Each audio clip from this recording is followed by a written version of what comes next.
say thanks for coming in and spending time with us and sharing space with us. Thank And you. Thank you. yeah. I'm like honored and have listened to you and like I'm just so glad to be here. Well, I'm excited to get into it once we get a few people in here. Sure. How long you been living in Massachusetts with your accent? It must be a long time. Yeah, I've kind of been on the East Coast. I moved around a lot over the course of my life, but mostly East Coast. I've been in Massachusetts for the last 20 plus years. Okay. So, yeah, the East Coast kind of feels like home. I wouldn't say one place in particular. Well, yeah, I guess I'm going to say that. The East Coast, probably, in upstate New York. Upstate New York's nice. So, beautiful. Yeah, I Yeah. spent some time in Yeah. Rochester, Syracuse, Buffalo. Okay. Yeah, Uh, Rochester, lived there. I liked Rochester. It was the first time I ever saw a whiteout because I'm from the South. The first time I ever saw snow, I got transferred up to Chicago, and I worked on a second-story building, a two-story building. I was in the second floor, and I had the windows open, and it was probably October, and Okay. these giant flakes just started coming through the window. I was like, whoa. But when I was in Rochester, it was on a Friday night. I was working there, and I was flying out, and I was at a Holiday Inn. I remember that. It was a Holiday Inn. It had these floor-to-ceiling windows where you could just Okay. see the highway. And it was a place where they had a bunch of kind of like a aeronautic museum kind of thing. It was a hotel, Huh. and you looked outside. I sat at the bar, had a beer, and thought I'll just have a beer before I go catch a flight. And the bartender's like, "You're not going anywhere." And I'm like, "What are you talking about?" And then you just saw this white, literally a white, white out. And Yeah. and I thought, man, this is crazy. How do people even survive here? And then one of the guys that was working with me was from, I believe, Pennsylvania. Well, whatever it was like a couple-hour drive. And he said, okay, well, I'm leaving. And I said, what are you talking about? He said, oh yeah, I drive through these things all the time. Oh my God. Yeah, I'm Yeah. like, man, you're out of your mind. But yeah, so it's good to have you. We got 32 people in Thank the you. house. Welcome everybody. Awesome. We got Jill Woodworth in the house. She's from Massachusetts. And we don't know anything about her, so in typical Soulogy style, we're going to get to know her spontaneously in front of everybody. And she says she's watched the show a bit, so I won't ask her the famous question the same way I always do, which is, have you always been this weird, or did you have a wake up experience? But did you have one? Did you have like I a did. reawakening? Was it trauma induced, like so many of us? Okay. Big time. In fact, that's part of the reason I wanted to come on your show. I felt like I've had this thing that happened to me that was so loaded and intense and traumatizing, but also transformative that I really don't share. I mean, I've shared it with some people, but I feel like uh, as I've like kind of moved past that and it happened in 2012 and understood it, it's like it's so profound to me, and it just has been an anchor in the faith that I've carried forward from that day. That this thing happened, and I had a strong like faith upbringing. I had a really beautiful parents that were very, what I would say, my father was very awake. Um, he had some head trauma, jumped out of he was a paratrooper, jumped out of an airplane in the army, and his chute didn't open, and he fell on his head basically, Whoa. almost died, woke up in the hospital from this rich East Coast family. And ended up going to he was a scholarship football player, ended up going to changing the course of his life and going more towards Christianity, like serious Christianity, fundamental Christianity, but with a lot of, he just had a lot of spirit. So I had that background, um, and went to a Christian college and kind of followed that path. Always felt like my dad's teachings to me as a child were so much richer than what I was learning in school and in the church and basically in my life, that there was always this piece of me that felt like it was off a little bit. I always thought it was me. I thought there's something wrong with me. I'm not able to catch on to this. Just so it just felt so like rigid, not free flowing. I felt like my father really exemplified like flow state and just joy and enthusiasm for life, Jesus Christ was his model. Very, yeah. So I have that profound, I grew up with that knowing that my dad kind of was someone, quotes, unquote, special. And my mom too. But yeah. So, anyways, I kind of got away from all that, as we do. Had to go out in the world and figure out things for myself. And so I ended up just to go to where I figured out I was weird. I always knew. Um, Skipping ahead, I plowed through. I was kind of one of those people that just went from one thing to another my whole life. I really couldn't settle down. I went to a Christian college. I kind of have to fill in this background a little bit, I Yeah. guess, if you'll indulge Yeah. me. Of course. Got married early.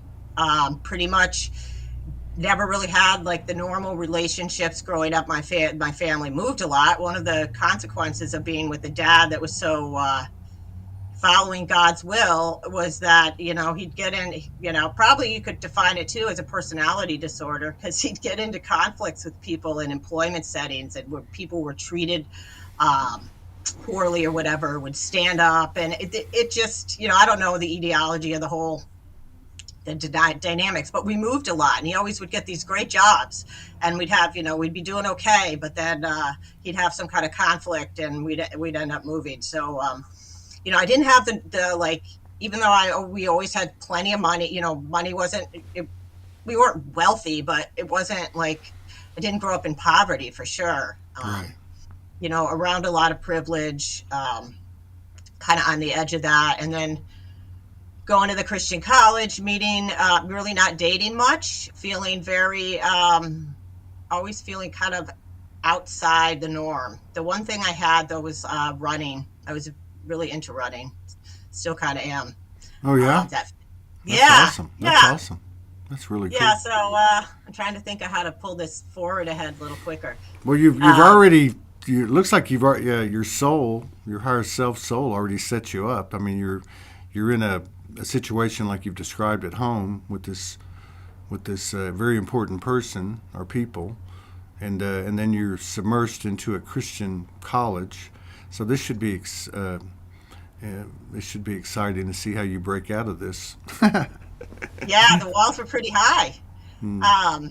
So I go in this Christian college, and it was such a relief because I felt so out of place in high school. Like I couldn't fit in to the drinking and the partying. I just had this indoctrination in me that's going to take you down the wrong road. Even, my dad and my mom, they weren't like super like Bible banging in any way. But the church we'd go to, the rules kind of came in. And so I go to this college that they went to, both my parents, where they met. So it was like a no-brainer. I could get in there, I could plug into this Christian way of life, and I could make it work for me. I knew how to I was smart enough to be a good student. I kind of just plugged in, but I started to feel like something wasn't right. Like I wasn't in charge of my own path. Like I was making choices based more on what was expected of me. Now I couldn't ever have defined this then. But I was making these extra, really just kind of breaking away from what I knew intuitively wasn't right for me. And so I ended up having a couple relationships. And the second guy that I dated basically asked me to marry him. And not having, much experience with men or whatever, and knowing that, that's what you're kind of supposed to do in life. You're supposed to go get married and go on with your life. And, everybody in my college was getting married. Just, that's kind of, it's known for that. People like get married. I was 20. I was 19 when I was engaged. So and I wasn't sure I wanted to marry him, but I remember thinking, well, and this is really embarrassing and hard to say, but I thought to myself, well, I could probably get out of it at some point. This is what I'm supposed to do. So here I am. I'm getting married, and tried to plug into that. Really didn't work out too well, but I ended up trying to pull away from it. Just didn't have the inner fortitude. Got pregnant. Wasn't planning it. Yeah, ended up moving to Rochester. Funny that you mentioned Rochester with my husband. And, I think having being pregnant, was able to really, every time I was pregnant, I'm a parent of five, I was able to stop addictive behaviors that I had. So in some ways it was a refuge for me. Anyways, have this beautiful child. Um, and I was basically horrified by the responsibility that I'd taken on in childbirth. Like I felt like no one prepared me for any of Right. this. Like here I was, this kid had this baby, and I'm like, what? I loved this baby like more than I'd ever loved anything in my life. And yeah, and I was horrified. I just was so like didn't know myself, and it terrified me on lots of levels. But I dug in, and I had to go back to work, and I remember being horrified about that. Like, how could I leave this baby? How can I do this? How can I like?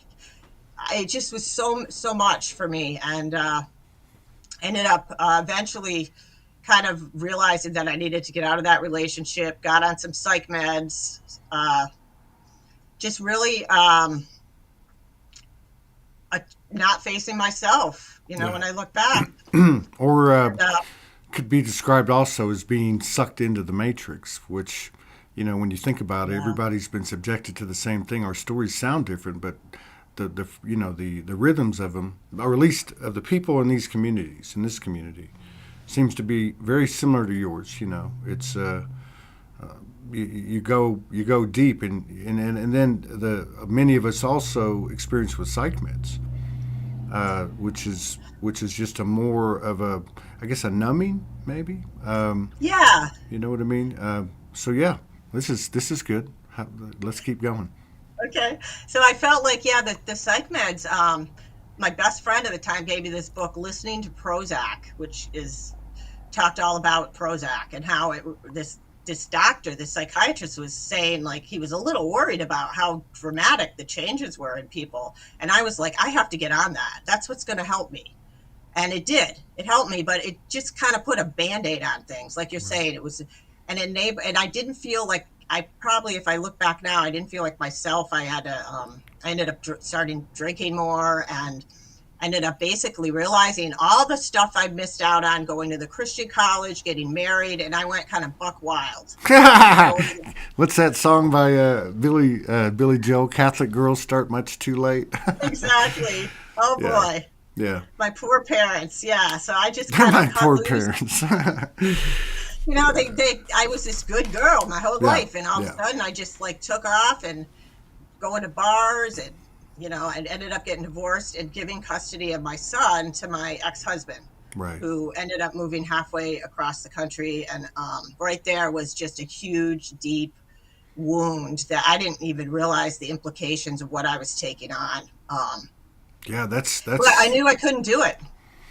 well, and there's a lot to be said for that. I mean, I give you a lot of respect for that because that's a very hard thing to do. Last night I was doing some internal work, and I was like, well, let me go back into the inner child, age 1, 2, 3, 4, just to see if there's anything I missed after all the work we've done, all of us. And Right. the craziest thing happened. Um, I had two prior marriages, and the first one I had 3 kids. And Yeah. after a dozen years or so, it was pretty obvious that we were like, it wasn't going to work. So anyway, when I made that call, this is where I went last night, and it's really strange. I don't know why it went there, but now that you're mentioning this, there's no coincidences. But I ended up landing in this space of where I would sit on the edge of the bed at night because I was half a country away from these 3 kids from the first marriage, who I was very close to, Oof, and they were like 11, 6, and 5, and that's tough. yeah, and I would sit on the edge of the bed and I would bawl. I would bawl for hours, and I thought to myself last night, that was the most. And I've been on the streets, homeless, and I've been through a lot of stuff, right? Self-inflicted or whatever, but I have never felt the pain that I felt. And I don't know, it probably would have been a dozen nights over, a year or two. But that was the most painful thing. So for you to be able to do that, and I've known other people too that have given up In fact, I did it. I did it when I came off the streets. I got my two youngest ones back. Their mom had transitioned, and I had them about a week. And I called my family. I said, "Listen, I can't do it. I don't have the money. I don't have the emotional strength, physical strength, mental strength." And that's a tough call to make. But I have a lot of respect for people that do it. I really do. Yeah, thanks for sharing that. That's, yeah, you just hit it like that. It's just the most intense pain I've ever felt in my life. And, when I share what the rest of this freaking story, I run into this incarnation and, yeah, that is it. That like feeling of just bawling and, I'd visit him and I just feel like just torment, Yeah. complete torment. Yeah. But anyways, I ended up meeting my second husband during this transition when I was divorced and like out partying and whatnot, and had given up custody of my son, was still in the area. So I'm out partying and I meet this guy in a bar. And just, I don't, obviously a soul contract. We hit it off really, really intensely. He kind of helped me pull out of the addictive, like the self-destructive behavior. We just were fast and furious. He knew exactly what he wanted to do in life. He was just the most focused, directed, intense dude I'd ever met. And we really connected on a lot of levels. And so that we pulled out of Rochester. He wanted to go to law school, so we moved out to Massachusetts. And I was pregnant. Wow. So, yeah. So here I'd given up custody and then I was pregnant. And so, pretty early on in our relationship, and he was younger than me. So all kinds of themes here, but so I ended up, yeah, getting a job out east, and he was going to law school, and I had the baby, and everything seemed to be going forward okay. And then we noticed that she started having some what turned out to be seizures. Yeah. And she got diagnosed with this condition that called tuberous sclerosis complex, which is it's a genetic condition that causes benign tumors to grow in all the organs of the body. So that, and it came through through my ex, family history of it, but it's one of those conditions that can be mild or can be really bad. Right. And he had a mild version of it, didn't need a whole lot of attention. They didn't know much about it, but it carried forward. And Todd, I have had 3 more children with him, and through 2 more of my kids have the same diagnosis. And my last one does not. So yeah, it's been quite a challenge. Just really, looking back, I would say running from myself, coping, part of the condition that my kids have, and that there's a lot of behavior and rage that gets suppressed, and it's not, and so there's a lot of behavioral issues, and it was kind of became, abusive, and so I went through that whole thing, and even coming on here and saying that, I feel like I have to own my part in it. Right. I got sick. He got sick. We were perpetrating, victim, back and forth.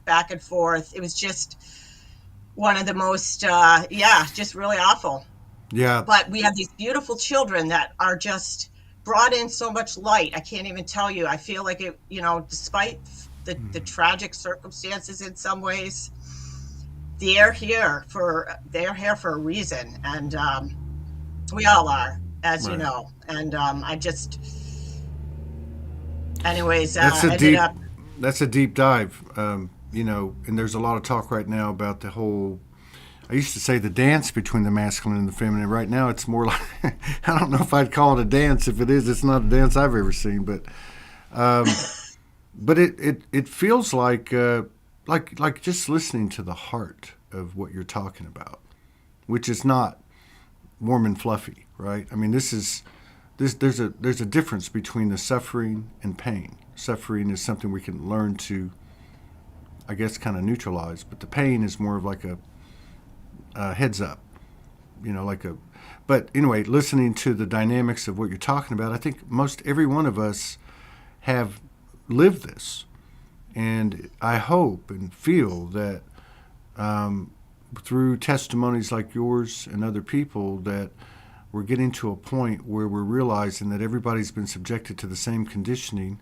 The differences of the walk or the journey of the woman versus the man, which is not to be confused with masculine and feminine, because we're talking about a human incarnation here that's been the dominant consciousness. But really getting to a point where we realize that it's nobody's fault. Yeah. Yeah, and that's kind of what when you say when did I realize I was weird? I don't know what would have stopped the cycle. I ended up in rehab.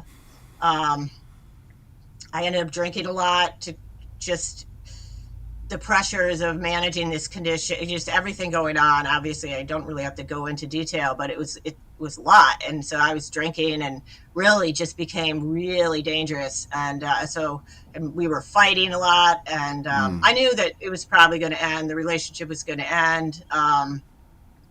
Yeah, and I'm part of my I traded in like my sexuality. That was how I was, having affairs and just stuff that I can't even believe I'm talking about it now. I mean, but I've come to terms with it because because here I am, and I ended up towards the end of our relationship. What happened was I ended up I was on a bunch of psych meds from rehab. They tend to put you, on different meds.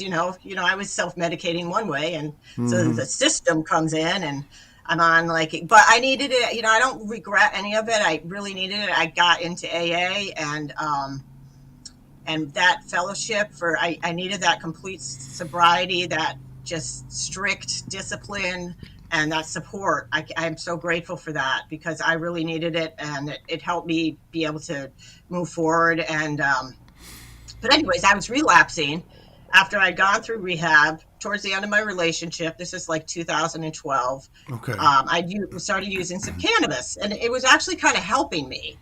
And I didn't have any experience with it. All I knew was drinking and taking pills. In fact, one of my low points was taking some of my kids' Adderall. So that's, I was the bad mom right down the line. Holy crap. Hey, you know what? I would bet you that if we could look into a truth meter, a truth crystal ball, or whatever, truth computer, what the percentage of parents taking kids Adderall, which is meth, would be huge. It would be huge, and it wouldn't be specific to any socioeconomic class. It would be, if anything, it would be even more likely to occur in the more affluent classes. Yeah, it was surprising how easy it was, how quickly I was able to justify that. Well, It's not really helping them. This is helping me stay here, kind of be functional on some level. I don't have as bad a hangover. It was just really, I can see how my thinking got really distorted, but it kind of came from a place of survival.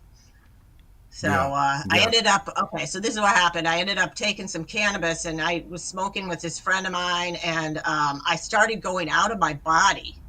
And that had happened a few times before, and it freaked me out. But I ended up on the front steps of my porch, completely kind of going out of my body and saying all this stuff that was future related. I don't know where I went. I felt like I was going in and out of my body, and I tried to jump off our porch steps, and a friend of mine caught me, and the ambulance showed up, and I was talking to the people, the ambulance people, about events that weren't necessarily true. I was saying, I wasn't in control of what I was saying. I was saying this really harsh, dark stuff that ended up kind of playing out, but it was terrifying because I didn't have control over it. I was saying this, it was like I was out of my body a little bit. I ended up getting in the ambulance with these guys, going to the psych ward, offered the guy in the back of the ambulance a blowjob on the way there. There, I finally said it out loud. Yeah, it was pretty intense. It was like the lowest moment of my life. and I'm still like, I'm going in and out of my body. I had no idea what was happening. I end up in the the emergency mental health, and I'm like starting to realize that maybe I'm like, I don't know, something with the marijuana or whatever. And I finally end up coming back down into my body, and I didn't know where I was. I thought I was at Mass General. I was at UMass in Worcester, and didn't have the time right. Um, and I kind of thought like I was starting a new life. My thinking was really whack, and I insisted that I'd overdosed on marijuana, which is kind of funny. Um, Well, but it well, was combination with a bunch of other meds. So well, yeah, and there's no doubt that weed opens you up. right, and I look at yeah, yeah. yeah. I mean, I look at weed because I've been smoking since I was 9 years old, and Well, I still use it. I have yeah. to say, I use it now. Well, So I've been known to use it, yeah. but I'm in a legalized state, so I can Oh, say that. awesome. But but there was a time, and there's been other times that marijuana is to me like a very minuscule version of even ayahuasca Yeah, or other definitely. plant medicines. Because what happens is, I remember from like 18 to about 23, and I actually stopped for about 10 years. I got married Did and did you? all the stuff you're doing, but what would happen is because of the stress level that I had, and because of the internal chatter that I had, and all the goings on, which included a lot of the stuff you're talking about, the sex, drugs, rock and roll, and all that, I would have basically anxiety, huge amounts of anxiety, where I couldn't sit in a room and smoke out with people. I'd have to get up and leave, and so there is a quality of bringing up the dark. It sounds like in that episode that that was the gateway. But it's fascinating what you're talking about for two reasons. One, and somebody just said it. I mean, I said this over and over, and I won't stop saying it. But the highest activations, codes, and downloads and sharings of code that we can have is no longer through these aspects that are in the non-physical etheric field.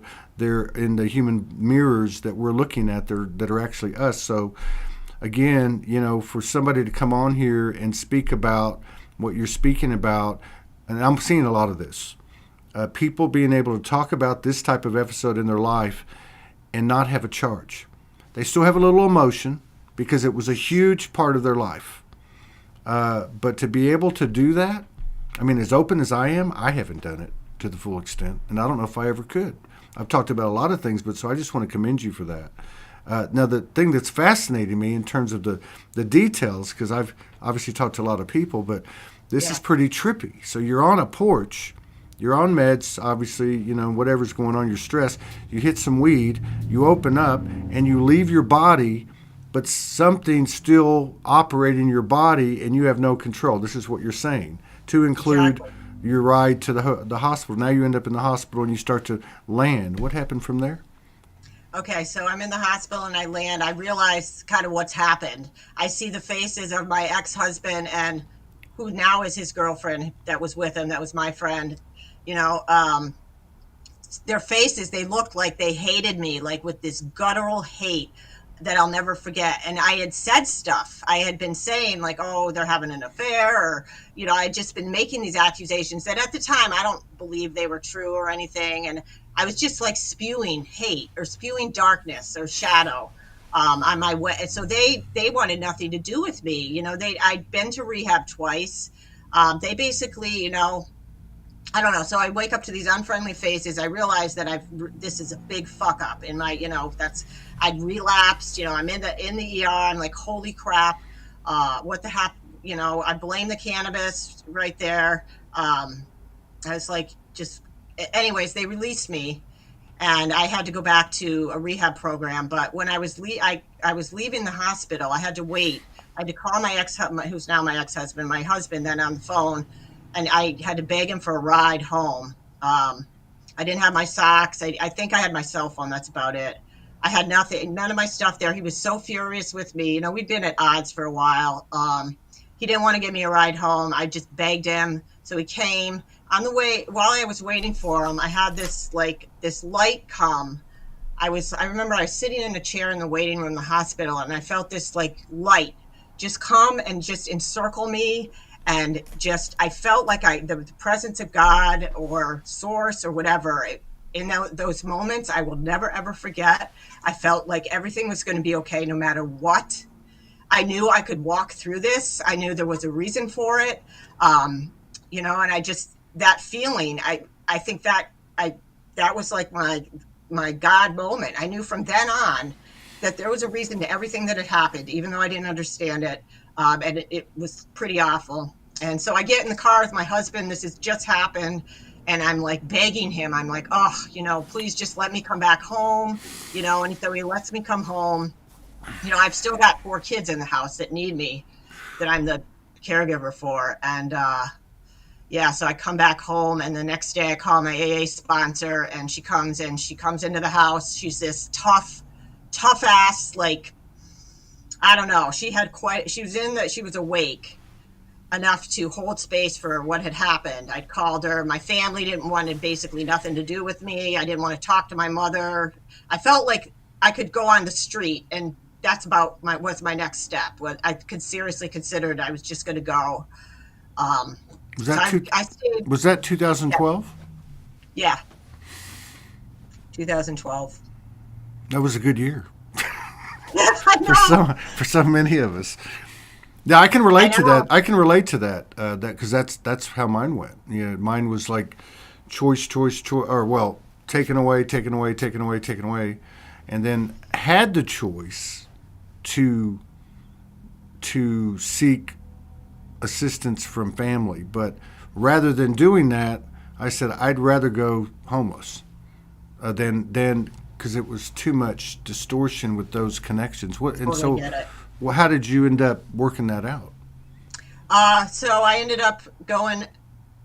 I think my sponsor took me to an AA meeting that night. I talked about what had happened.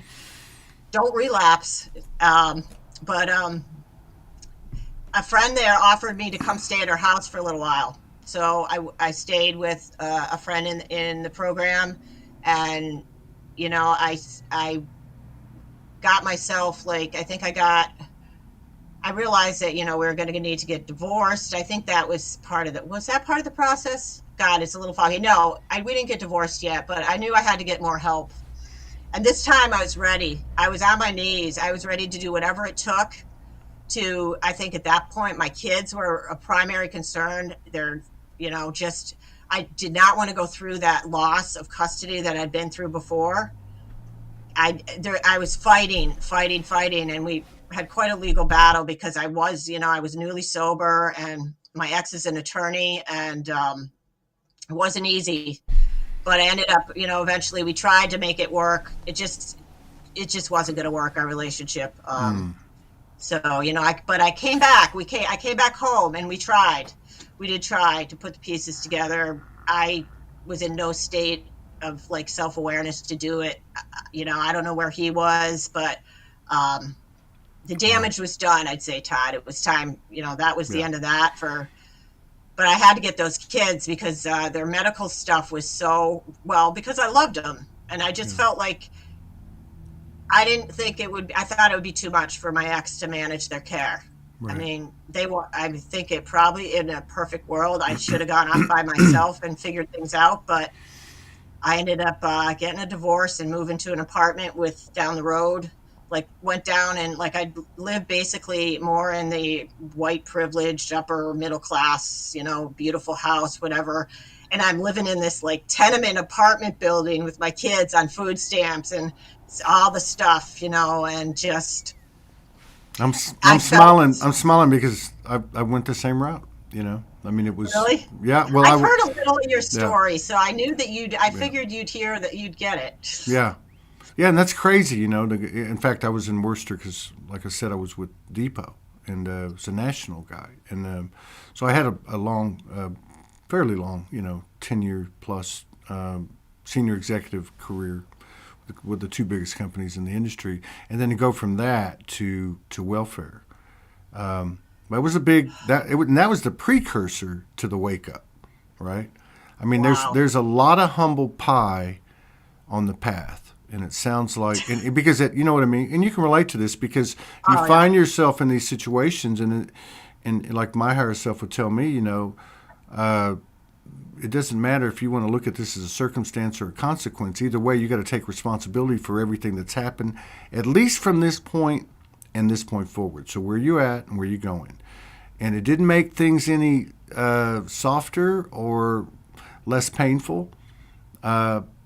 I don't recall it being that being alleviated at all for years, but that's what I always look at it. Humility is like the really the only way to appraise our progress from a personal level, because we can't lie about that.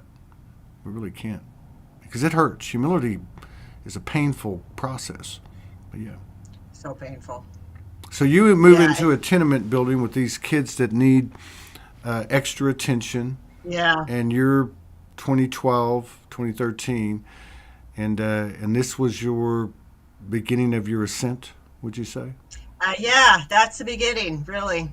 Mm. I think it was jumping off the porch or whatever that happened. That was the jump start. But so yeah, so then I'm really involved in the program, AA, and I had a spirit, you know, I felt connected. I was starting to do the steps, but still on a lot of meds. And I started to have some disillusion with the dogma of AA. Yeah. I felt like there was, you know, I think it served a real, I do not want to diss it, but as I went along as a female, I felt like I needed more specific type support than I was getting in that fellowship. Yeah. And Well, I think it's a so, lot like what you can look at pharmaceuticals. You know, there's sometimes when you need it as a bridge. Certainly nothing long term. exactly. And I'm not going to knock AA either. I've been to many, many meetings as a part of, you know, legal remedy, you know, as part of my Right. problems. But I had already done on the streets, a couple of years on the streets before I went to rehab. When they got to number 4, that's my favorite part. First of all, Emmett Fox, who wrote Sermon on the Mount and Power Through Constructive Thinking and many other books, his writings, which were a bridge for me from organized religion to metaphysics, were the basis of the 12 steps. So I already had an affinity for it. But when we got to the AA, I was really pleased with number 4. Take a fearless and moral inventory, and I was happy with myself because I had checked myself in rehab to make sure I was okay. I wanted someone to tell me I was okay because I thought I was okay, even though hell was going around. But I'm with you. I think that as a soul that really, because I could imagine, let's say 50 years before, when there was less collective awareness, Right. it had a different level Yes. of offering to a person. But with an expanded consciousness, there's too much victim consciousness within the dogmatic part of AA. But yeah, bless it, bless Bill. It's helped and saved a lot of people, and I'm not knocking it at all. I'm just saying that sometimes the things and the people that get you to a certain place aren't going to necessarily get you to the next place. Perfectly said. And yet you couldn't have expressed it better, what I feel like I've come to understand. And truthfully, I couldn't really grasp the fourth step in the way it was presented. I couldn't feel it. I remember I wrote it out, but I didn't feel it in my heart, the Mm, forgiveness or mm, any of that. What ended up happening was um, I started listening to podcasters while I was living in this apartment, taking care of my kids, mm, um, going out running. I started listening to like I've always kind of been one of those people that like likes to know a lot, likes to learn things, likes to be, you know, likes to learn ahead and know stuff about, you know, like for me it a lot of it was focused on like running and being a better runner and you know mm, learning about new ways to be in tune with your body. And so I ended up listening to like Joe Rogan and Tim Ferriss, and ended up somehow getting turned on to Ram Dass and the mm, Buddhism, and that kind of helped me transition away a little bit from the dogma and doctrine of the AA into a mm, um, little looser. Like I don't know. I just and I started to consider getting off my meds, and I started learning about psychedelic medicine and returning back to more plant medicine and cannabis. And so I didn't have money, or really I didn't want to expose myself to the system to say that I thought that this might work for me, because Yeah. yeah, I already knew enough about the system, and that's something that it's a big part of what I feel like I'm here to talk about and not knock, because I've been so in need of the system, but I see so much of the trap that it is, and the energetics that are not considered, and just how damaging in many ways it is. It's how inverted it really is long term and not sustainable, blah blah blah. But Well, I mean, so I ended up, yeah, go ahead. it's no, but you're making a really great point, because it's based on we're helping you, okay, Yes. and the whole idea is to get you in the system. And when I had mine, when you're my 2012, I was in the system, So Yep. you have a judge, you have a prosecutor, you have a jail guards, you have a probation officer, I had child protective services, I had adult protective services, and you know I can really feel what you're saying, because there's no way you would be saying this if you hadn't immersed yourself in it. So I'm intrigued to hear how you work yourself out of this, and how this folds into your purpose. Thanks, Todd. Can't say how much I appreciate you letting me just talk this out. It's just wonderful. But well, yeah, It's full of to code. have somebody full. Oh, thanks for having someone hold space for it. I mean, I've beautiful friends that have heard it and whatnot, but just to speak it out publicly means a lot. So, and I've heard I just wanted to mention this. Your podcast was such an inspiration to me, and so I ended up through this, just to jump ahead a little, listening to these podcasts and figuring out my own system for coming off my meds and using cannabis and kratom, and I that brought me back into spirituality. It was so different than the meds that I was on. And so I did pull away from the AA program quite a bit, just because I couldn't really share that without them probably wanting to send me back to rehab. And I didn't feel like being any more or less than. And this is, probably I don't know, maybe it's something I still need to learn, but you're constantly eating humble pie, like you said, when you're in the system. Your kids are sick all the time, or they've got problems that are like so complex that there's no easy answers. And so you're just really, and you're trying to help them survive, and you have these people constantly telling you what to do, how to do it. It's like, it's maddening. And I just wanted as little reliance personally on the system for my health and whatnot. So I feel like I was guided through this in lots of ways. I really had to believe in myself, and it's only been in the last year or so that I've really understood the concept, even a little bit of self-love. I didn't know that that's what I was offering myself then, but because I felt so much guilt around it all still. I still felt guilty. I felt guilty about everything, freaking everything. But I did it. I felt like, okay, this is a better choice for me, even though it looks like I'm like using drugs again, Yeah. and I'm back repeating circles of behavior. It's like I had to constantly like pull myself out of that mindset of, oh, you're bad, you need to go back to Yes. rehab. You know what I mean? Man, you're my sister. Because I'll tell you what, I think they don't address this. Now, I wasn't in the say AA or NA circles for more than, I probably went to 40 meetings, and I was writing most of the time, writing poems, or but one of the things that I never saw addressed, that I had to address, which I can tell right now, this is the same path you were on. I never really identified with the word addiction, but I have had my moments, and I've had my runs, and this was a very weird thing because in 2012 I wake up, I'm having divine episodes, I'm seeing apparitions, angels, devils, the whole 9 yards, and I'm hitting it at night. I'm dancing in the clubs. I taught myself how to dance. I'm going to these underground clubs, and I'm hitting different drugs, and it didn't become a question of addiction for me. Not that I'm saying I wasn't addicted or I don't have an addiction or addictive personality, whatever that might be. It was the behavior that stemmed from it.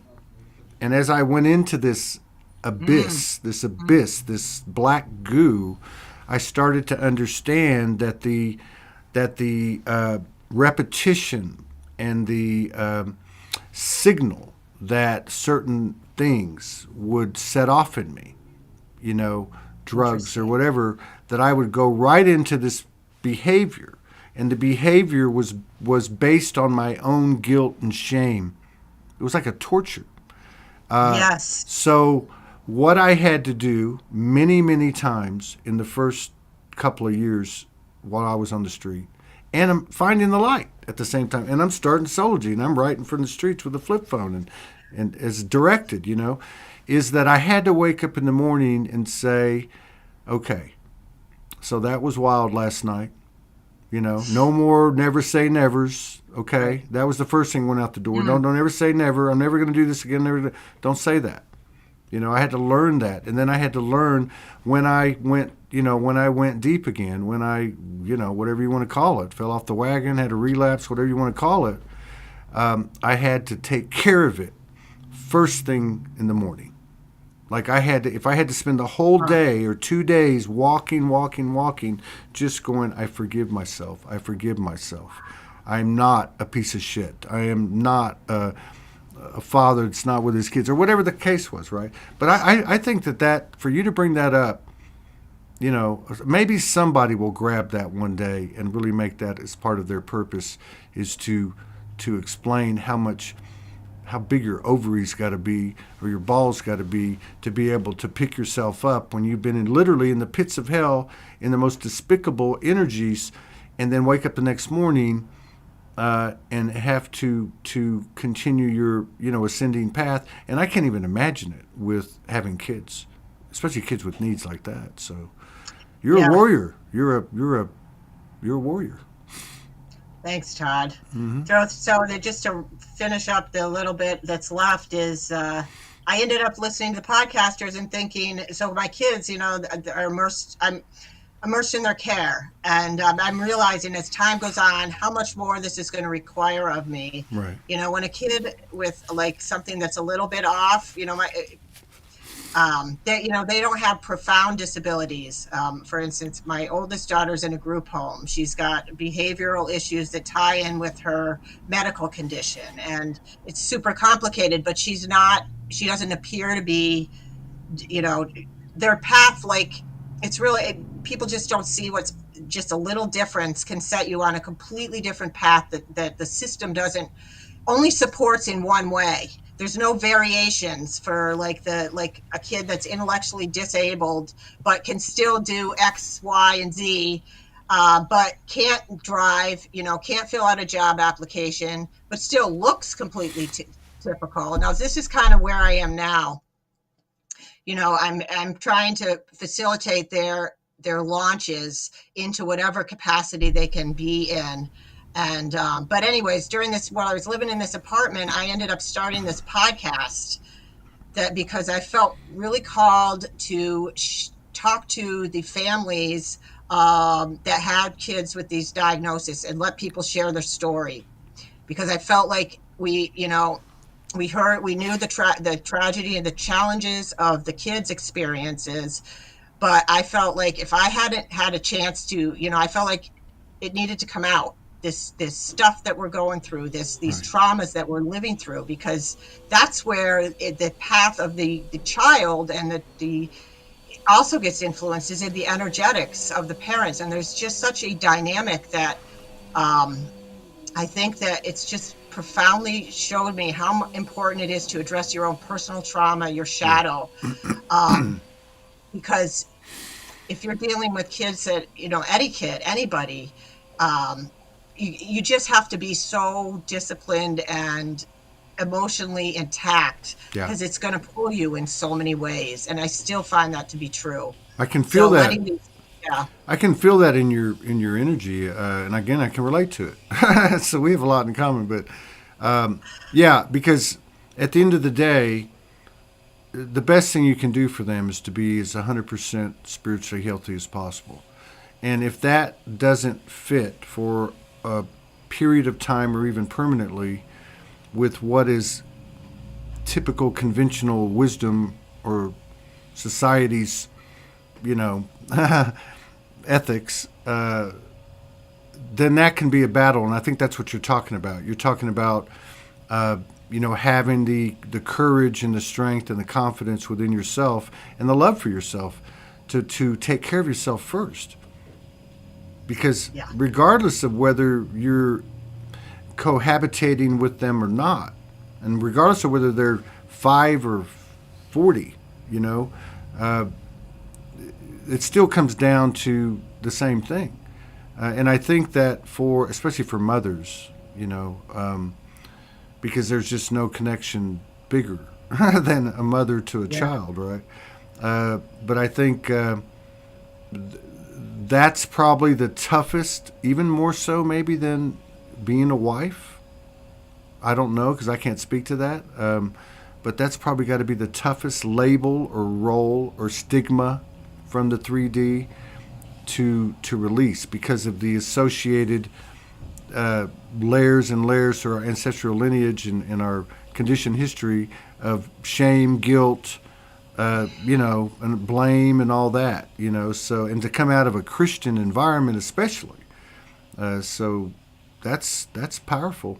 Again, that's very powerful, and I'm really happy that you came in today to share this. thank you, thank you. Yeah, it's just really, when I stepped into more, like in 2020 when COVID happened, I hit a real low point, and somehow I ended up starting to listen to like Lori Ladd and a few other teachers, and it reactivated something inside of me. I really felt like I hit a point where I didn't know how I was going to go on, because my whole family, like I felt like the agenda that was happening was pulling everybody apart. And, we'd come so far, and, there was like, the medical agenda that was happening. I just really hit a low point. And so finding teachers that helped me understand that, we're humans having, I mean, I kind of knew this, that we are higher level consciousness having a human experience. And that held true, that my children wanted to be here, Right. wanted to be on, because you're looking at like coming into an incarnation where you're going to be in a role that is not, it's an uphill climb. It's an uphill climb in our systems. But what I've learned, and it's what's the ascension path, and, even factoring in some of the old the teachings of Christ, and it's just what a gift Right. these souls are to me, and how much I've learned from them more than they probably learned from me, about just, taking it on the chin. And, they don't get to make the choices or have the freedoms that we have, that we take for granted a lot of times, this population, the special needs. So just really, but also holding them in just such light, that hey, you came here. But also, they're so challenging too, because, an adult kid with an intellectual disability isn't necessarily calm and sweet and loving. They can Yeah. get violent, Yeah. and there's medical things, and Yeah. so it's never like yay. But there's also just so much, like, all my kids are artistically inclined. My son sees apparitions, and he gets, because he wasn't subject to the programming due to his disability, he's like connected, so I'm coming back to it through them, and it's really been a beautiful last year or so, even though it's been challenging. So Well, I mean, this is some of the stuff that's coming to the forefront. This ADHD and Asperger's, right, and those things like that. This is bullshit. These people are connected to the other side Look at mental illness. We got 5,000, 6,000 years of recorded history, and civilized countries and such can't get their arms around it. Be careful if you call the cops and you have a child like you're describing. How many have been shot? I'm not coming down on what I'm trying to say is everything's upside down.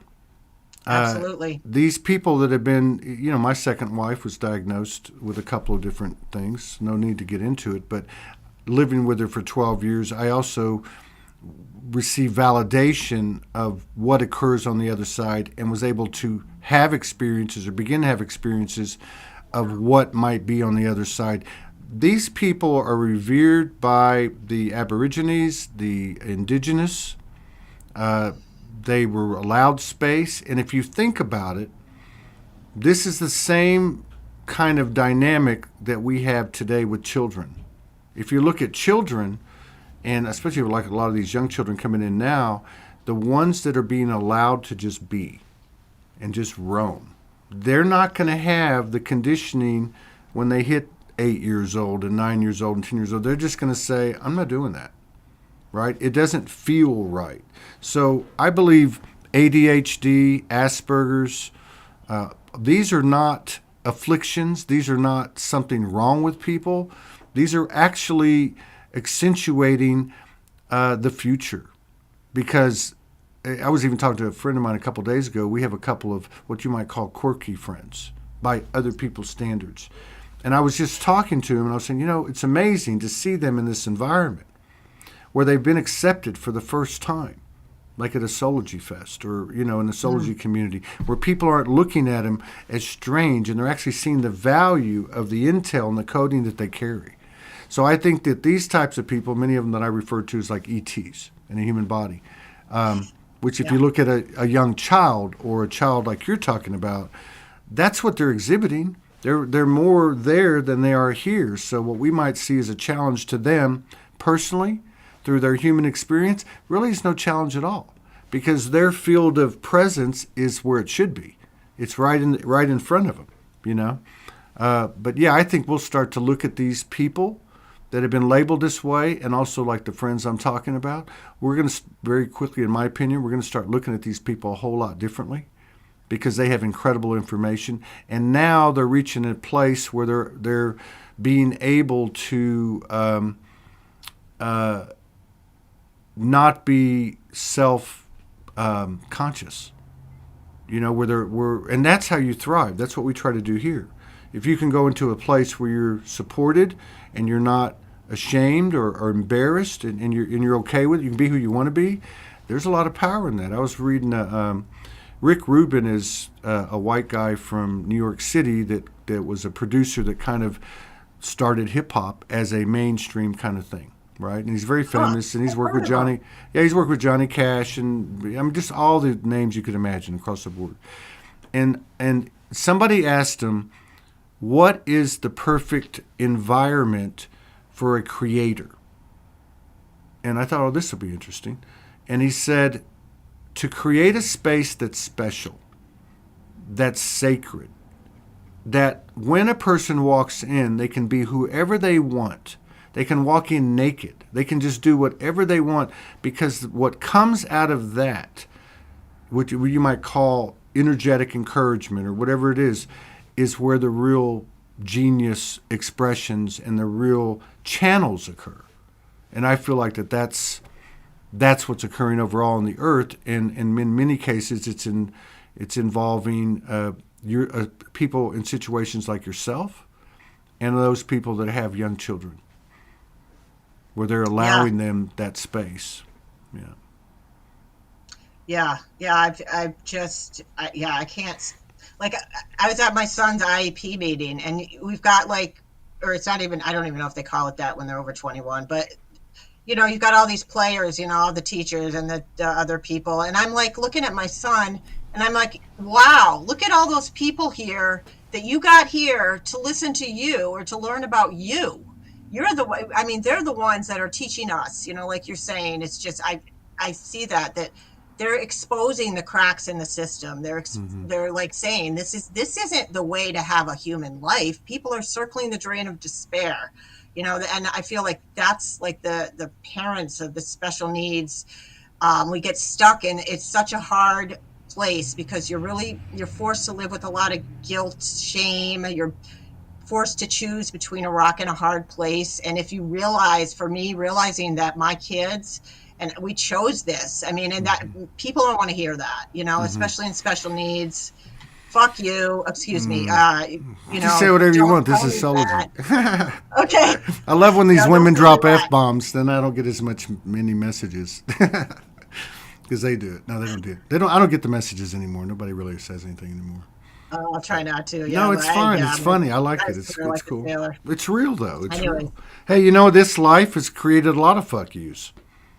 I mean, I think Seriously. we're past the point of victim consciousness. And if we're going to be in victim consciousness, we're going to get the living hell beat out of us every day, and more so every day. So that's not really going to be an option. But to be able to look back in pure honesty, I mean, how many of us, if not all of us, have said, I'm fucking tired. I have this conversation with the universe almost nightly the last 2 weeks. What is going on here? This is our baby now. We're going to take control of it. We're not going to leave it in your hands. This is how I feel. I feel like that the universe is saying, I'm your partner. Work with what I give you, versus being a victim or going too far the other way and, bulldozing your way through life. But to be able to look back and say, it's been an MFER. It has. But I think we're looking at it, we're not saying that. It's almost like a term of endearment. You wouldn't be who you are today if you hadn't have gone through everything you just told us, and more, I'm sure, But this is what's made. This is the path. It's beautiful. Yeah, it is, and it's hard to articulate, especially when people are really suffering or are in the victim mentality. I think that I played there for a long time. It's so much easier to be the victim and to be the poor, single mom, with disabled kids, and instead of just, I mean, and I can still dip down into that because, you're getting letters from the government. I think the other thing I wanted to share, Todd, was like just this, there's so many people that, as we realize the systems are inverted, still have to stand in the systems. And there's people that work in them, like my kids' doctors that have hearts. Yeah. And it's just so, the beast or the perversion of it breaks my heart on so many levels, because I can feel this pulling apart. But there's so many of us that can't just you can't rip our kids away from. If I had woken up earlier, I might have been able to use a lot more natural medicine, I think. And I didn't know. I mean, they're like pharma to the max, because that's what happens with these conditions. Well, that's it. Yours is also, yours is also very unique, and there's probably not a lot out there about it. I mean, that's a pretty, in intense scenario that you're dealing with. But and what you're saying too, it makes me wonder, because we know by now, within reason. I mean, even if you look at the COVID demonstrations they had in Australia, where they were getting, they were under the thumb more than anybody. 500, 600, 700,000 people. But what happened? They came out and brought out some kind of waves or something that were, they played it, through horns, and people got sick and they got rid of them. So the marching, the boycotting, the protesting, that's not going to convert the system. And I don't know what is, but what I wonder sometimes, people talk about the flash. Are we all getting little flashes all the time? Is it just going to be that doctor going in one day and going, you know what? Bring that kid back. I don't give a damn if his insurance doesn't cover it. I'm going to fix it. Or, you know what I mean? Like a personal choice where people just go, which is, when you really look at it, that's what we've all done, to one degree or another, in the places that we could. Because like you said, there's some places where we're still rooted in it, right? Like I have a state identification card. or whatever it is. I have a Social Security card or whatever. Right. But I think that must be how it's going to go. It must be from a personal decision. I don't care what anyone thinks. I'm not going to do this anymore, even if it costs me my job. I don't know how else it would happen. We've been programmed. It's like trying to fix the program with the program. So we've been programmed for an external fix. Yeah. What's our Jones? Because if it ain't sex, drugs, rock and roll, it's something, right? Shopping, whatever. But as long as I get my candy, then I will stay in the game. So I think that's really what it's going to boil down to for people. And if that's one big flash and it happens at one time, I don't think it is. But that'd be nice. but like your personal, samadhi moment. Your moment where you said, I can't. Many times I can't. It's not responsible for me to take care of this child, this first child you talked about. It's not going to go in the flow of what we've been raised to believe. It goes against the grain. And for many times, I say to myself, or I know, if you hear something and it doesn't make any sense, you better go do it. Because that's a good sign. But yeah. Oh God, yeah, yes, it is a good sign, and it's painful. It's F. Yeah. That's so well put, Todd. I think it's the people in the system, like it's almost like inch by inch. Just small move by small move. Like, for my son, I introduce a little cannabis on the side. I drop his meds down a little, or it's. I don't know, and it's not being so angry. I think for me, anger has been a huge problem. A huge. Yeah, I mean that's the world's against you when you have that many. Yeah. So I'm ready to fight, and coming down from that and being in the systems, but not holding that anger and hostility. When I woke up and realized how inverted they were, I wanted out. Like you said, I wanted any way out. I didn't know, but now I'm just kind of like, okay, this is reality here, or this level of reality. I got to stay in this, and I just got to go day to day and do the best I can. Can you stay longer, or do you need to go? No, I can stay. Yeah. Okay. Yeah, we'll go another 20 minutes. We'll go 90 minutes. Okay. Yeah, what you're saying. The anger. I mean, that's really the number one thing, right? I mean, if you look at human interaction. And it may not be anger, I'm going to punch you in the face, but it's that, a lot of it's that in your head, where you have these conversations, like I'm going to tell her, and I'm going to tell him, and they said this, and you have these conversations, we don't realize the programming, and I think a lot of this has fallen away. But I think, like listening to your story, the similarities in my own story and the people that I'm so blessed to be able to talk to on the show,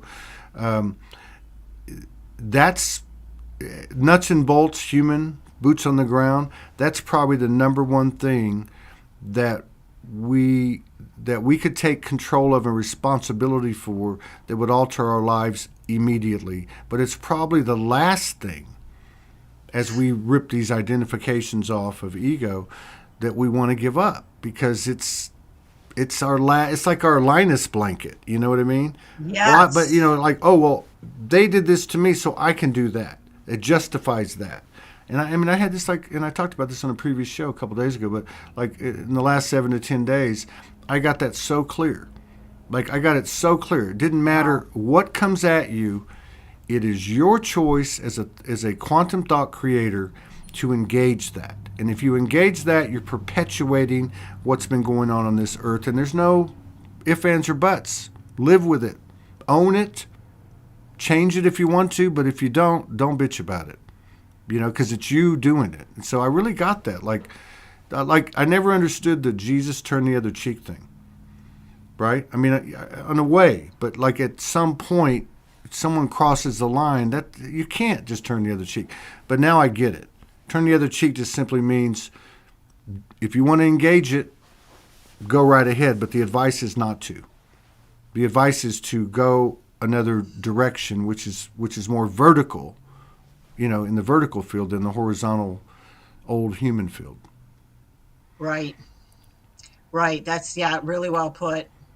It's so hard, I think I still make choices that I know there's only so much energy that a person has, and sometimes you just like, it's almost like I can see the bigger picture, like as far as the systemic involvement that my kids have or whatever. Like for instance, the group home situation. It's not ideal what happens because of the ways the systems are set Yeah. up. I think a lot of these ideas again are great in theory, but they don't account for any of the energetics and like making choices like that are not for the high what like objectively you'd even say are the highest good, and having to watch like my daughter not be able to clear her trauma, not be able to kind of evolve, but that be also saying, well, okay, at some point, I can't live my life in grief for that situation. No, no. I can support it in as many ways as possible, and I can't compare myself to someone that has money and can put their child in a place where there's a lot more opportunity. I mean, you just get stressed. People just get stretched so much that you end up making choices that aren't ideal, and that's a hard thing to sit with, And I Yeah. feel like, but you're right. I mean, like I know that that's not ideal, but I also know that that's I mean, she's on her path, and there's only so much that I can do. And Well, I mean, God, we're shaking this off, Jill, and to even to say it's not ideal. Well, none of this is. So, that's a good point. but this is the way, and we got to respect the fact these are souls.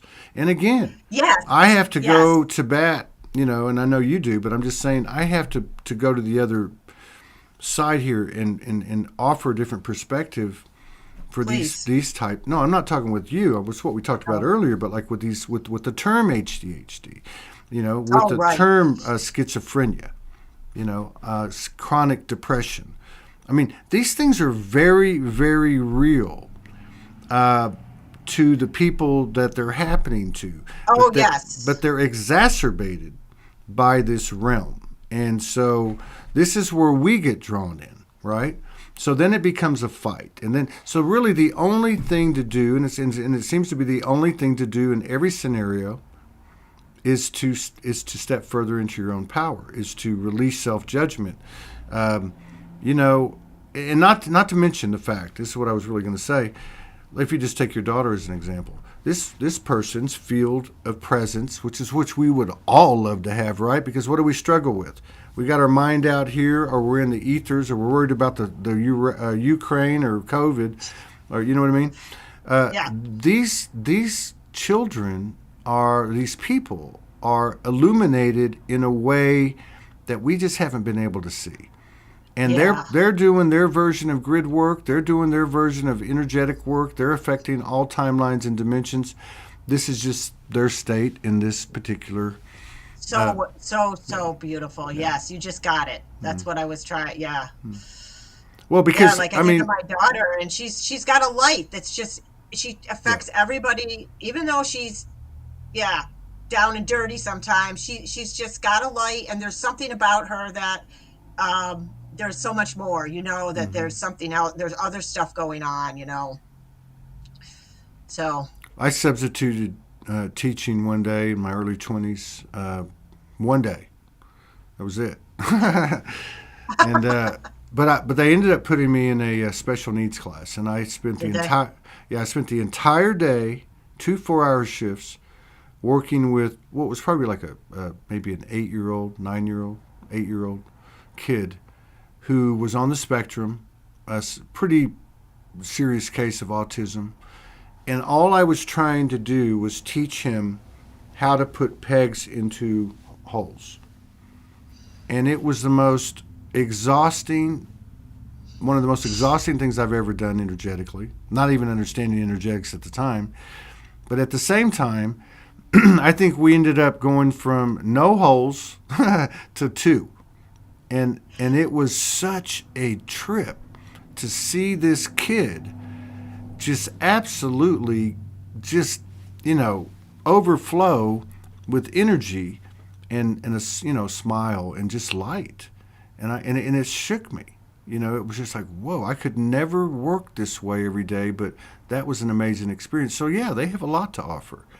And then look, that kid, I'm telling you a story from, I'm giving my age away, 40 years ago, 38 years ago, or something like And that. you still remember that. Yeah, and I'll never forget that.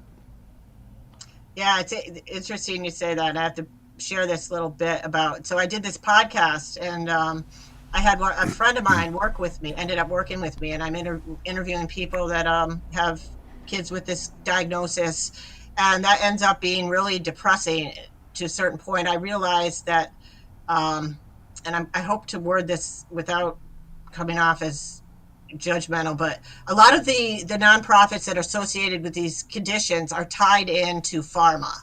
So they get a lot of funding from pharma. So the support networks around these conditions, often, there's an impetus to get these meds on board. But at the same time, it's almost like they're robbing Peter to pay Paul, because the only way to get funding and money to actually help the families is by going through these routes of like getting funding from pharma. So I realized that I was like this TSC Alliance that's supporting the families was really tied in with pharma, and I understand it now. And they're wonderful. They help so many families. But at the time I was waking up to the pharma stuff, and so anyways, I pulled away from the talking about this diagnosis. It was just so heavy. It felt like people were just circling the drain of despair. And I started going into the cannabis industry because I started meeting people that were using cannabis to help their kids with autism, with these conditions. And there was a lot more hope. But anyways, the reason I wanted to share this story was I have this friend that started working with me on the podcast. And she just would hear these stories. She ended up editing on my podcast for a long time. Lisa is her name. And she just such a gift of a friend. But anyways, she edited the podcast, and she really would feel these stories and felt so moved by them. And when we ended the podcast, we almost ended up in a huge fight. Fortunately, we worked it out. But we couldn't make any money at the whole thing just kind of blew up. But Lisa and I remained friends, and she went and got a job working as an aide in a special needs preschool. Wow. At an elementary school. And she's just, I don't know, it was like this whole thing came together for her where she realized like the level of just how beautiful it was to see these souls kind of get some light, and to see beyond the disability, the presumption of competence, and taking that into her work. And just every day she's got a new story about how this happened with this kid, and these little tiny things that are just like, just huge, and have a ripple effect on her life, her kids' lives, lives. It's real. It's like I remember being like I was telling you, being an executive and flying for like 10 or 11 years, flying out every week, coming back on Fridays. And I remember one time walking in my door, and 3 or 4 of them were pulling at my leg, daddy, daddy, daddy. Let me tell you what happened. I'm like, hey, give me some time. I'm the breadwinner. I'm going to go into the bedroom and close the door. I need to like decompress. And my wife at the time said, who the fuck are you, to think that your life is more important than theirs? And it really struck me, because I started to realize how small their presence, was, but actually how big it was. And how I thought mine was big and how small it was. I've been saying for a while, not because I'm smart, because I was given some information, because it just makes sense to me, that we're going to start receiving information following the guidance. And if you really think about it, in a home, and there's always these seminal moments, right, where a kid will say something because they have no filter, and they'll call it out. It could be the mother, it could be the father, it could be both the parents. Well, you do that. Why are you saying this and it's not going to, you know what I mean? So they have something that we don't have, because there's no judgment. It's just that direct soundbite, right? And that's what's happening to us now. I think people are starting to speak their truth. It's creating a little bit of problems because we want to judge it, but it'll work itself out. It'll work itself out. Nobody wants to really, well, it's working out. I believe it is, and I think these types of stories is a great example of that. So you're not doing the podcast anymore? No, I felt like it kind of came around to, I ended up going into the cannabis industry, and then I even met some wonderful, like, awake people in those pockets that I met. And then when I got more into, like, spirituality, I started learning that, like, I guess cannabis can be problematic. And so I went back and started trying to take the podcast in a, like, interviewing people, like, kind of like you are, like, tell me about, what life-changing experiences have you had that in retrospect were, maybe not so great, but you've come to see them now as gifts, and doing those kinds of interviews. And I don't know, I think it needed to end because it was called TSC Talks, and that was more the energy of the right that. So I felt like it needed to end, and now I'm kind of in between. I developed this, like, course called Intuitive Podcasting, where I kind of, like, can walk people through the process of creating a podcast and the work involved in interviewing, and which I'm sure it was so, like, rehabilitating for me, and you just get a chance to, like, engage with people on a level that you don't necessarily get to in day-to-day life, and it really can expand you. It's like a portal. So I feel like teaching people that process, whether they use it for podcasting or just, like, talking to yourself, learning to hear yourself speak out loud, and recording yourself. And I talk into like text to talk all the time. I mean, that's, like, I've developed these tools that have helped me so much in life, right. That kind of taking that model. And so I'm kind of working on a bunch of different stuff right now. I don't know. You're doing good. You're doing great. Doing You're the best I can. You're beautiful. Yeah, the podcasting thing. I just spent some time with a guy from Minneapolis that had come to visit with Ty. Was taking a course with Ty, and he's going to do a podcast. And I've helped a lot of people over the years, and start them out, and give them I got the scar tissue, so why should you do it? Why should you go through the? But right. You bring up a really good point, and I watched a lot of different platforms over the years just to pick up on the energies and the topics and the nuances. And one of the things I've noticed, there's a lot of podcasts out there that shouldn't be out there. And what I mean by that is because what's happening, it's almost like a stagnation that because of the ceiling on it. And I'm talking energy, and I'm talking expansion of people, particularly the people that are hosting it, right? Where they're not going to reach that territory that you're talking about, because literally every single podcast is a session. It's an opportunity to gain more coding and challenge yourself to be more open, less judgmental, prejudice, bias, and it takes. This is just me, but it does mirror our lives, per your point, because you can't stand pat.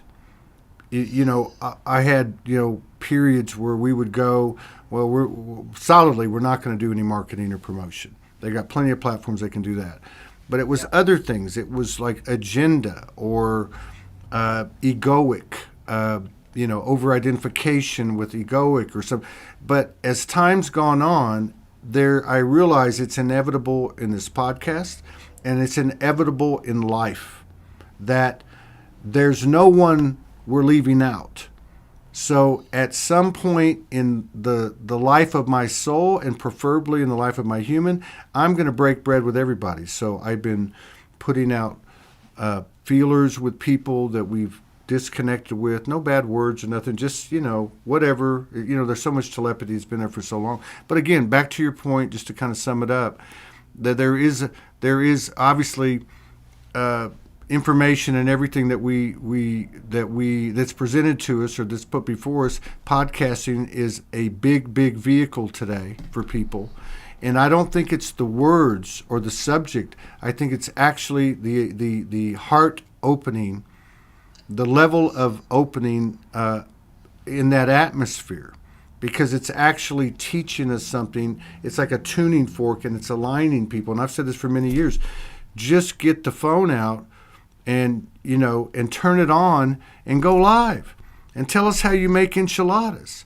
Anything that's a truth frequency is probably, this is just my opinion, the most powerful thing we can witness, especially if it's coming from the physical world, right? Because at that point, there's no doubt. Like, I'm sitting with you, I'm saying to myself, there's no doubt this woman is a truth warrior, right? She's not done. And you know what I mean? And she's a hell of a...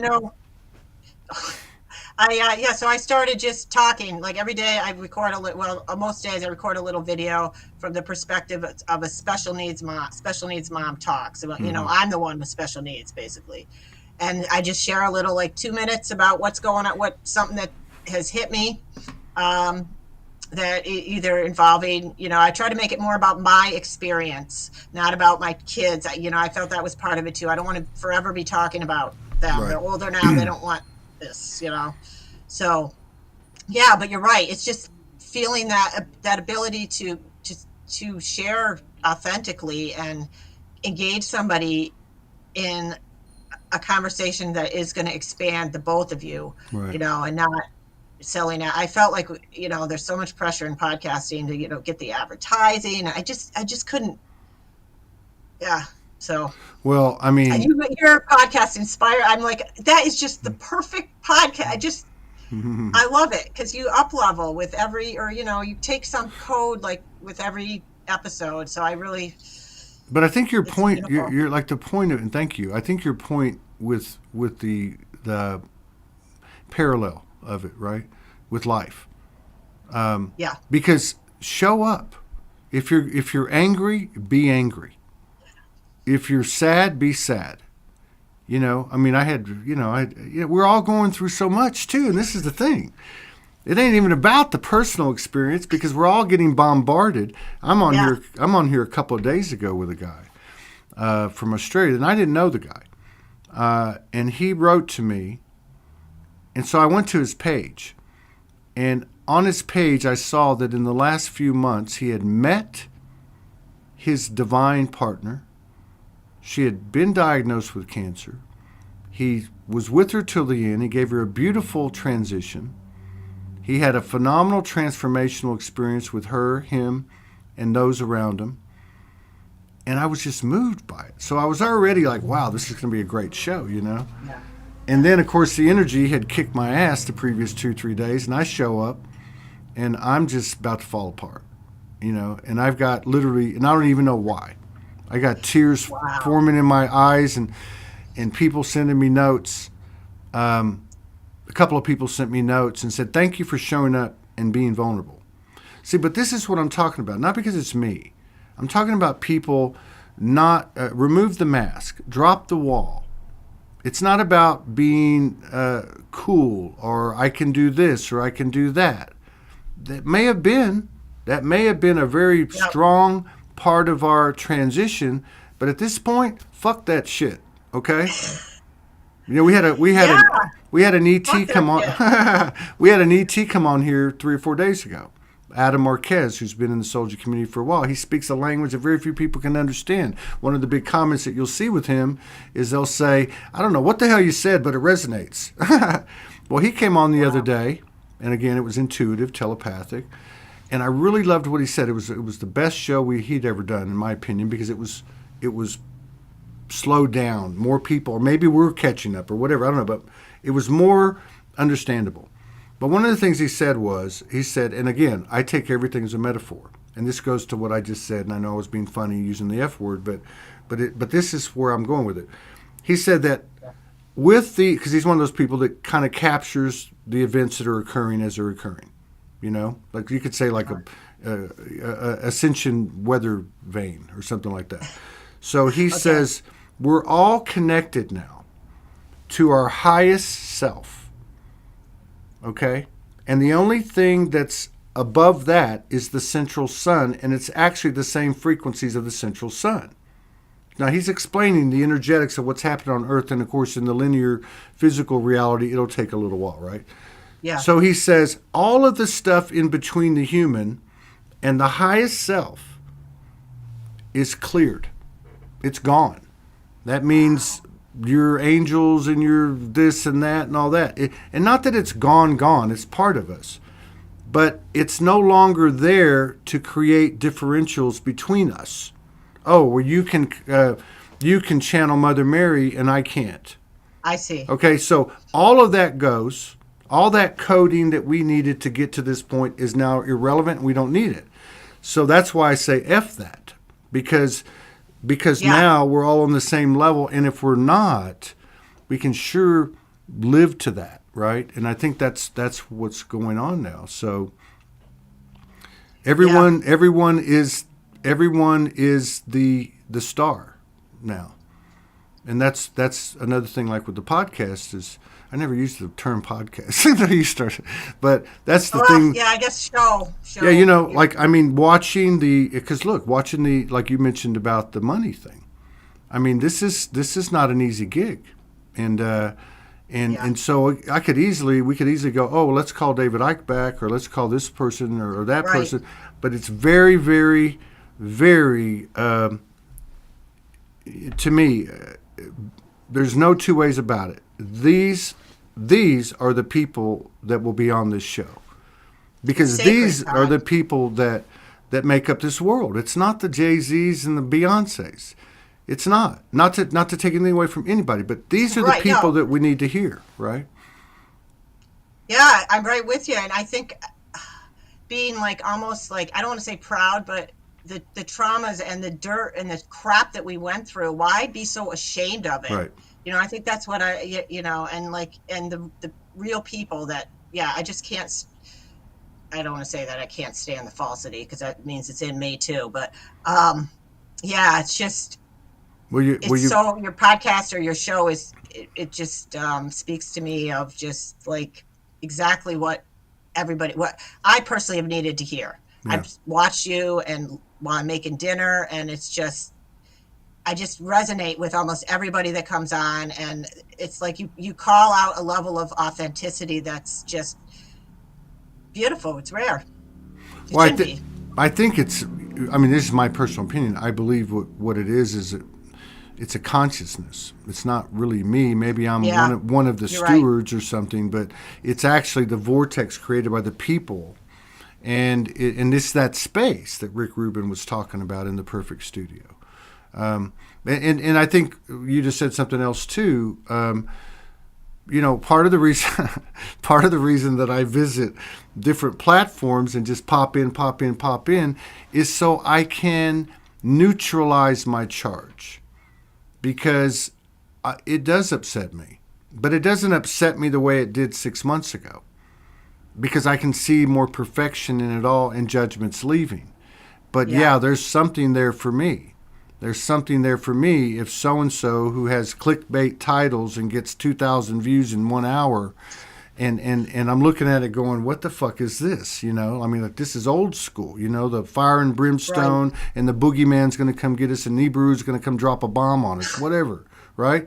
This is, and I think it takes, this is not about what the podcast. This is about what the correlation you made in your own experience about doing a podcast, your own podcast, and life, right? Like, yep. And I know you probably assisted some people, because that's what your course is based on, and just having the experience, and people would have asked you. But I can't tell you, I probably helped, I don't know, 25 people over the years. I would say probably maybe 5 of them are still doing it. Yeah. And I don't know what that means, but I think for me, because I've never really thought about it correlating with life, like you were saying, Mm-hmm. is you know, well, you show up. Regardless, you show up.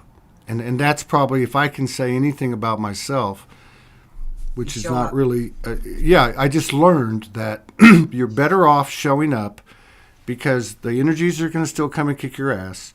Life is going to go on.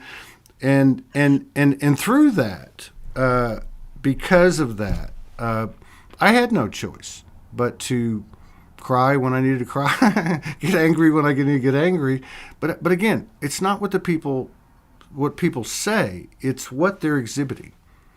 So, like in your story, it's the pure and painful heart, right? Yeah. And you're not running from any of it. You're not. I mean, for Christ's Not sake. anymore. Yeah, you told us what you told the guy, the EMT in the ambulance. That's just one of the ballsiest things I've ever heard somebody say. And you just said it like, "Hey, pass the butter."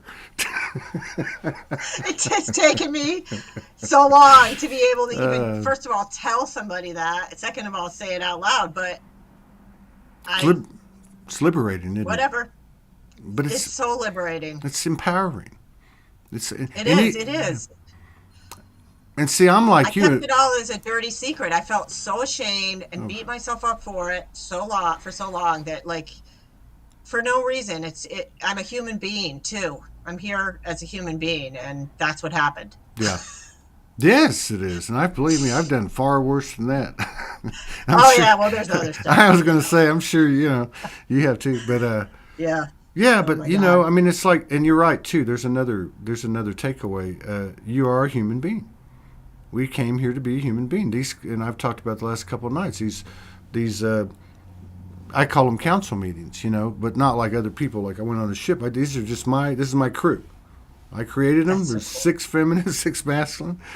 They've evolved over the years. They've changed a little bit. Wow. But I've had some meetings with them this past week, and I just tell them, look, I'm a human being. I'm representing the human. I will be an equal voice in this meeting.